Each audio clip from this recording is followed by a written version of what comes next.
नमो बुद्धाय. जय भीम मित्रांनो. भगवान बुद्ध आणि त्यांचा धम्म या ग्रंथाचे आपण अध्ययन करीत आहोत. हा ग्रंथ आपण समजून घेत आहोत. मागील भागामध्ये म्हणजे 8व्या एपिसोडमध्ये आपण बघितलं होतं, राजगृहाचा राजा बिंबिसार सिद्धार्थ गौतमाला भेटतो. सिद्धार्थाचे संन्याशाचे रूप पाहून तो त्याला समजावण्याचा प्रयत्न करतो. आपले अर्धे राज्य देऊ करतो. तसेच ते मान्य नसल्यास आपल्या सैन्यामध्ये सामील होण्याचे तरी गौतमाने स्वीकारावे अशी विनंती तो गौतमाला करतो. त्यानंतर सिद्धार्थ गौतम राजा बिंबिसाराला उत्तर देतो. त्या उत्तरातील अर्धा भाग पूर्वार्ध आपण बघितला. आता बघूया त्या पुढील.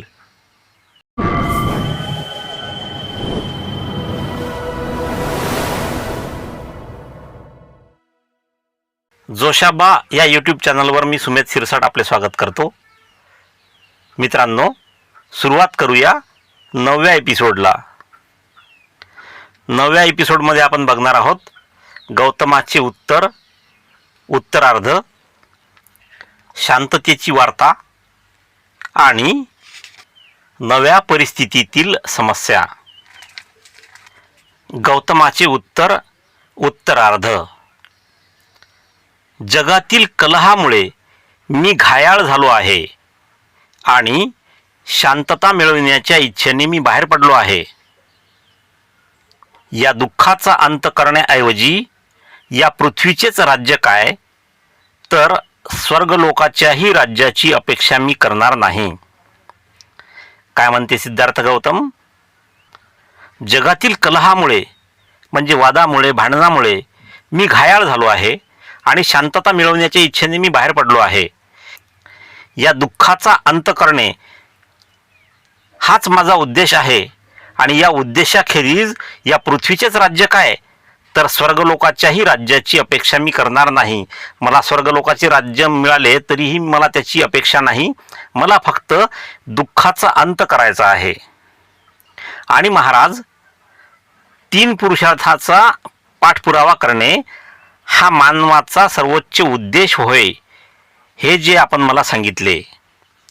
राजा बिंबिसारानं सांगितलं होतं, धर्म, संपत्ती आणि सुख हे 3 पुरुषार्थ आहेत असे राजा बिंबिसाराने सांगितले होते. 3 पुरुषार्थांचा पाठपुरावा करणे हा माणसाचा सर्वोच्च उद्देश होय, हे जे आपण मला सांगितले. आणि जे इष्ट आहे, इष्ट म्हणजे योग्य, आणि जे योग्य आहे असे मला वाटते ते दुःख होय असे आपण म्हणता.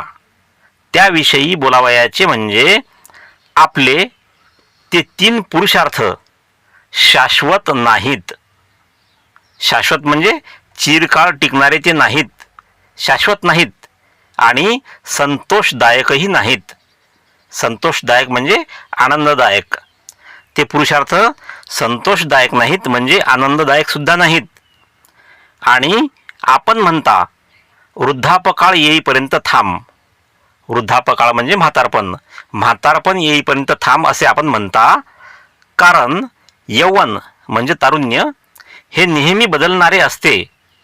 याविषयी बोलावयाचे म्हणजे हा निर्णयाचा अभावच अनिश्चित आहे.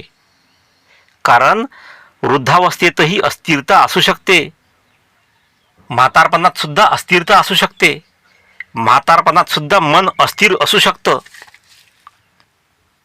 परंतु ज्या अर्थी दैव आपल्या कलेत इतके कुशल आहे की, दैव म्हणजे नशीब, हे नशीब आपल्या कलेत इतके कुशल आहे, कुशल म्हणजे इतकं एक्सपर्ट आहे, इतकं निपुण आहे की जगाला कोणत्याही काळी, कोणत्याही वेळी आपल्या कह्यात ठेवू शकते. आपल्या कह्यात म्हणजे ताब्यात, आपल्या नियंत्रणात, आपल्या हुकुमात ठेवू शकते. त्या अर्थी ज्याला शांततेची इच्छा आहे आणि मृत्यू केव्हा येईल हे ज्याला माहिती नाही, असा कोणता शहाणा मनुष्य वृद्धापकाळाची म्हणजे म्हातारपणाची वाट पाहत बसेल? अर्थात असा कुठलाच शहाणा मनुष्य म्हातारपणाची वाट पाहत बसणार नाही. वृद्धत्वरूपी शस्त्राने आणि जिकडे तिकडे पसरलेल्या रोगरूपी बाणांनी दैवाच्या अरण्यात हरणाप्रमाणे धाव घेणाऱ्या प्राणीमात्रावर प्रहार करीत मृत्यू ज्यावेळी एखाद्या शिकाऱ्याप्रमाणे तत्परतेने उभा असतो, एकदम तयार असतो, त्यावेळी दीर्घायुष्याची इच्छा कुणाच्या मनात निर्माण होऊ शकेल? ज्याचे अंतःकरण दयेने पूर्णपणे भरलेले आहे अशा धार्मिक माणसाच्या मार्गाची निवड करणे हेच तरुण, वृद्ध किंवा लहान मूल यांना योग्य ठरेल. आणि आपण म्हणता की तुझ्या वंशाला शोभणारे आणि उत्कृष्ट म्हणजे सर्वात चांगले, बेस्ट आणि उत्कृष्ट फळ देणारे असे यज्ञ तू धर्मासाठी नेहमी करीत राहा. अशा यज्ञांना माझा नमस्कार. याचा अर्थ माझा दुरून नमस्कार. दुसऱ्यांना दुःख देऊन मिळणारे कोणतेही फळ मिळवण्याची माझी इच्छा नाही. दुसऱ्यांना दुःख देऊन जर चांगलं फळ मिळत असेल तर असं फळ मिळवण्याची माझी इच्छा नाही. भावी फळाच्या आशेने, भावी म्हणजे भविष्यातील फळाच्या आशेने असहाय्य पशुला ठार करण्याने, असहाय्य म्हणजे दीन, लाचार, ज्याला इंग्लिशमध्ये आपण हेल्पलेस असं म्हणू शकतो, अशा हेल्पलेस, लाचार पशुला ठार करण्याने यज्ञाचे फळ जरी शाश्वत मिळणारेही असले, म्हणजे जे फळ मिळणार आहे अशा यज्ञाने ते शाश्वत जरी असले, शाश्वत म्हणजे चिरकाळ टिकणारे जरी असले, तरी देखील दयाशील म्हणजे दयाळू आणि सहृदय माणसाच्या दृष्टीने ते अयोग्यच कृती ठरेल. सहृदय म्हणजे दयाळू, सहानुभूतीपूर्ण स्वभाव असलेला, किंवा ज्याला इंग्लिशमध्ये आपण काइंड हार्टेड असं म्हणू शकतो, असा सहृदय, असा दिलदार व्यक्ती जो असेल त्याच्या दृष्टीने अशी कृती करणे अयोग्यच ठरेल. आत्मसंयमन, नैतिक आचरण आणि वासनेचा संपूर्ण अभाव. आत्मसंयमन म्हणजे स्वतःच्या मनावर ताबा असणं, नैतिक आचरण म्हणजे चांगलं आचरण आणि वासनेचा संपूर्ण अभाव. वासना म्हणजे काय? आपण मागे बघितलं होतं. वासना म्हणजे एखादी गोष्ट मिळावी किंवा एखादी गोष्ट व्हावी अशी मनात असलेली तीव्र इच्छा म्हणजे वासना. आत्मसंयमन, नैतिक आचरण आणि वासनेचा संपूर्ण अभाव हा खरा धर्म जरी दुसऱ्या एखाद्या अगदी निराळ्या नीतिनियमात बसत नसला, हा खरा धर्म आहे. कोणता? आत्मसंयमन, नैतिक आचरण आणि वासनेचा संपूर्ण अभाव. हा खरा धर्म जरी दुसऱ्या एखाद्या अगदी निराळ्या नीतिनियमात बसत नसला, तरी देखील केवळ हत्या करून सर्वोत्कृष्ट फळ मिळते असे म्हटले जाते, त्या यज्ञाच्या नियमानुसार वागणे योग्य होणार नाही. दुसऱ्याला दुःख देऊन मिळवलेले जे समाधान माणसाला या जगात असताना लाभते, ते देखील शहाण्या, दयाशील अंतःकरणाला तिरस्करणीय वाटते. कितीही समाधान लाभत असलं, परंतु त्याने दुसऱ्याला दुःख दिले जात असेल, म्हणजेच दुसऱ्याला दुःख देऊन मिळालेले जे समाधान आहे, ते समाधान शहाण्या, दयाशील अंतःकरणाला तिरस्करणीय वाटते, त्याचा तिरस्कार वाटतो. तर मग अदृश्य असलेल्या दुसऱ्या जगातल्या माणसाला सुख मिळते हे म्हणणे त्याला किती तिरस्करणीय वाटेल. भावी फळासाठी म्हणजे भविष्यातील फळासाठी कृती करण्याचा मोह मला पळत नाही. महाराज, पुढच्या जन्माच्या कल्पनेत माझे मन रमत नाही. असल्या कृती अनिश्चित असतात आणि ढगातून कोसळणाऱ्या पावसाने मारा होत असलेल्या रोपट्याप्रमाणे त्या आपल्या मार्गावर हेलकावे खात असतात. स्वतः राजाने आपले 2 हात जोडून उत्तर दिले, तुझी इच्छा तू पूर्ण करण्यास माझी काही हरकत नाही. तुला जे जे काही करावयाचे आहे ते सिद्धीस गेल्यानंतर मला भेटण्याची कृपा कर. स्वतः राजाने म्हणजे बिंबिसार राजाने 2 हात जोडले आणि उत्तर दिले, तुझी इच्छा जी असेल ती पूर्ण कर, माझी काही हरकत नाही. तुला जे जे करावायचे आहे ते सिद्धीस गेल्यानंतर, सिद्धीस जाणे म्हणजे पूर्ण होणे, तुला जे सिद्ध करायचे आहे, तुला जे करायचे आहे ते पूर्ण झाल्यानंतर म्हणजे ते सिद्धीस गेल्यानंतर मला भेटण्याची कृपा कर. पुन्हा भेटण्याचे निश्चित आश्वासन घेतल्यावर राजा आपल्या सेवकांसह राजवाड्याकडे परतला. राजा परत गेला. पुढे बघूया शांततेची वार्ता. गौतम राजगृहात असताना तेथे आणखी 5 परिव्राजक आले. परिव्राजक म्हणजे संन्यासी. 5 संन्यासी आले आणि त्यांनी देखील गौतमाच्या झोपडी शेजारीच आपली झोपडी बांधली. हे 5 परिव्राजक म्हणजे कौंडिन्य, अश्वजित, कश्यप, महानाम आणि भद्रिक हे होत. म्हणजे हे त्यांची नावं होत. ते देखील गौतमाचे रूप पाहून थक्क झाले आणि त्याने परिव्रज्या का स्वीकारली असावी, म्हणजे त्याने संन्यास का घेतला असावा असा त्यांना प्रश्न पडला. राजा बिंबिसाराने त्याला याविषयी जसे विचारले तसेच त्यांनीही विचारले. आपल्याला परिव्रज्या कोणत्या स्थितीत स्वीकारावी लागली हे जेव्हा त्याने त्यांना समजावून सांगितले तेव्हा ते म्हणाले, आम्ही त्याबद्दल ऐकले आहे, परंतु तुम्ही निघून आल्यानंतर काय काय घडले ते तुम्हाला माहीत आहे काय? सिद्धार्थ म्हणाला, नाही. नंतर त्यांनी त्याला सांगितले की त्याने कपिलवस्तू सोडल्यानंतर, म्हणजे सिद्धार्थाने कपिलवस्तू सोडल्यानंतर कोलियांशी युद्ध पुकारण्याविरुद्ध शाक्यांनी फार मोठी चळवळ केली. स्त्री पुरुषांनी, मुलामुलींनी निदर्शने केली आणि कोलीय हे आमचे भाऊ आहेत, भावाने भावाविरुद्ध लढणे चूक आहे. सिद्धार्थ गौतमाच्या हद्दपारीचा विचार करा. अशा प्रकारच्या घोषणांचे फलक हातात घेऊन त्यांनी मिरवणुका काढल्या. या चळवळीचा परिणाम असा झाला की शाक्य संघाला पुन्हा सभा बोलवावी लागली आणि या प्रश्नाचा फेरविचार करावा लागला. यावेळी कोलियांशी समेट घडवून आणण्याच्या बाजूने बहुमत होते.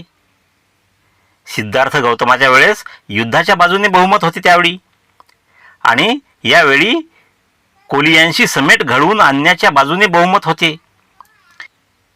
कोलियांशी शांततेच्या वाटाघाटी करण्यासाठी आपले दूत म्हणून 5 शाक्यांची निवड करण्याचे संघाने ठरविले. कोलियांनी जेव्हा हे ऐकले तेव्हा त्यांना फार आनंद झाला. त्यांनी शाक्यांच्या दूतांशी वाटाघाटी करण्यासाठी 5 कोलियांची निवड केली. दोन्ही बाजूंच्या दूतांची सभा झाली आणि एक कायम स्वरूपाचे लवाद मंडळ नेमण्याविषयी त्यांच्यात एकमत झाले. लवाद मंडळ म्हणजे काय? लवाद म्हणजे पंच किंवा न्याय देणारे, म्हणजेच न्यायाधीश, म्हणजेच न्यायाधीशांचे मंडळ नेमण्याविषयी त्यांच्यात एकमत झाले. रोहिणी नदीच्या पाण्याच्या वाटपाबाबतीत प्रत्येक वाद मिटविण्याचा या मंडळाला अधिकार देण्यात आला आणि त्याचा निर्णय दोन्ही बाजूंना बंधनकारक ठरविण्यात आला. म्हणजे हे लवाद मंडळ जो निर्णय देईल तो निर्णय दोन्ही बाजूंना बंधनकारक असेल असे ठरले. याप्रमाणे भेडसावणाऱ्या युद्धाचा, म्हणजे भीती दाखवणाऱ्या युद्धाचा शेवट शांततेत झाला. कपिलवस्तू येथे काय घडले हे गौतमाला सांगितल्यानंतर ते परिव्राजक म्हणाले, आता यापुढे तुम्ही परिव्राजक म्हणून राहण्याची आवश्यकता नाही. मग तुम्ही घरी जाऊन आपल्या कुटुंबाबरोबर का राहत नाही? सिद्धार्थ म्हणाला, ही शुभ वार्ता ऐकून मला फार आनंद झाला आहे. हा माझा विजय आहे. मी युद्धाला जो विरोध केला होता त्या गोष्टीचा आज विजय झाला असे मला वाटते. परंतु मी घरी जाणार नाही. मी जाता कामा नये. यापुढेही मी परिव्राजकच राहिले पाहिजे. यापुढेही मला संन्यासीच राहिले पाहिजे. त्या 5 परिव्राजकांचा पुढचा कार्यक्रम काय आहे हे गौतमाने त्यांना विचारले. त्यांनी उत्तर दिले, आम्ही तपस्या करण्याचे ठरविले आहे. तुम्ही आमच्याबरोबर का येत नाही? सिद्धार्थ म्हणाला, लवकरच येईन. पण प्रथम मला इतर मार्गांची परीक्षा केली पाहिजे. इतर मार्ग मला तपासून पाहिले पाहिजेत. नंतर ते 5 परिव्राजक निघून गेले. पुढे बघूया नव्या परिस्थितीतील समस्या. कोलीय आणि शाक्य यांनी केलेल्या समेटाची त्या 5 परिव्राजकांनी जी बातमी आणली तिने गौतम फार अस्वस्थ झाला. अस्वस्थ म्हणजे बेचैन झाला. एकटाच राहिल्यावर ते 5 परिव्राजक निघून गेले होते. एकटाच राहिल्यावर आपल्या स्वतःच्या स्थितीविषयी तो विचार करू लागला आणि आपली परिव्राज्या पुढे चालू ठेवण्याचे काही कारण आहे किंवा काय हे तो ठरवू लागला. त्याने स्वकीयांचा त्याग कशासाठी केला होता? स्वतःच्या लोकांचा त्याग त्याने कशासाठी केला होता? त्याने स्वतःला विचारले. युद्धाला त्याचा विरोध असल्यामुळे त्याने घर सोडले होते. आता ज्या अर्थी युद्ध संपले आहे त्या अर्थी माझ्या पुढे काही प्रश्न शिल्लक राहिला आहे काय? युद्ध संपले याचा अर्थ माझ्या पुढील प्रश्न सुटला असा होतो काय? खोल विचार केल्यावर तो सुटला नाही असेच त्याला वाटले. युद्ध समस्या ही मूलतः कलह समस्या आहे. एका अधिक विशाल समस्येचा तो केवळ एक भाग आहे. हा कलह फक्त राजे आणि राष्ट्रे यांच्यातच चालत आहे असे नव्हे. राजे आणि त्यांचे राज्य, त्यांची राष्ट्रे यांच्यातच हा कलह, हा वाद चालत आहे असे नव्हे, तर क्षत्रिय आणि ब्राह्मण यांच्यात, कुटुंब प्रमुखात, माता पुत्रात, पिता पुत्रात, भावा बहिणीत आणि सहकार्यात देखील चालू आहे. म्हणजे हा कलह यांच्यात सुद्धा चालू आहे. राष्ट्रातील संघर्ष हा प्रसंगपात असतो. प्रसंगोपात म्हणजे एखाद्या प्रसंगीच घडणारा किंवा योगायोगाने घडणारा. म्हणजे 2 राज्यातील किंवा राष्ट्रातील जो संघर्ष असतो हा प्रसंगपात असतो.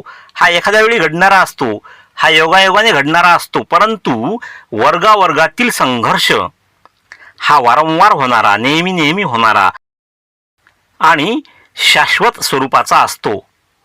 शाश्वत स्वरूपाचा म्हणजे नेहमी टिकणारा, चिरकाल टिकणारा असा असतो. हा संघर्ष जगातील सर्व दुःखांचे मूळ होय. युद्धामुळे मी घर सोडले हे खरे, पण शाक्य व कोलीय यांच्यातील युद्ध संपले असले तरी मी घरी जाऊ शकत नाही. मला आता असे दिसून येते की माझ्या पुढील समस्येने विशाल रूप धारण केले आहे. या सामाजिक संघर्षाच्या समस्येचे उत्तर मला शोधून काढले पाहिजे. जुन्या प्रस्थापित तत्वज्ञानाने या समस्येचा उलगडा कितपत करता येईल? म्हणजे जुने जे प्रस्थापित तत्वज्ञान आहे, तत्वज्ञान म्हणजे तत्वाचं ज्ञान, म्हणजेच सत्याचं ज्ञान, म्हणजे जुनं जे सत्याचं ज्ञान आहे, जे तत्वज्ञान आहे, या तत्वज्ञानाने या समस्येचा उलगडा कितपत करता येईल? त्या सामाजिक तत्वज्ञानापैकी एखाद्याचा स्वीकार करणे त्याला शक्य आहे काय? म्हणजे जे प्रस्थापित तत्वज्ञान आहे जुनं, त्या तत्वज्ञानापैकी एखाद्या ज्ञानाचा स्वीकार करणे त्याला शक्य आहे काय?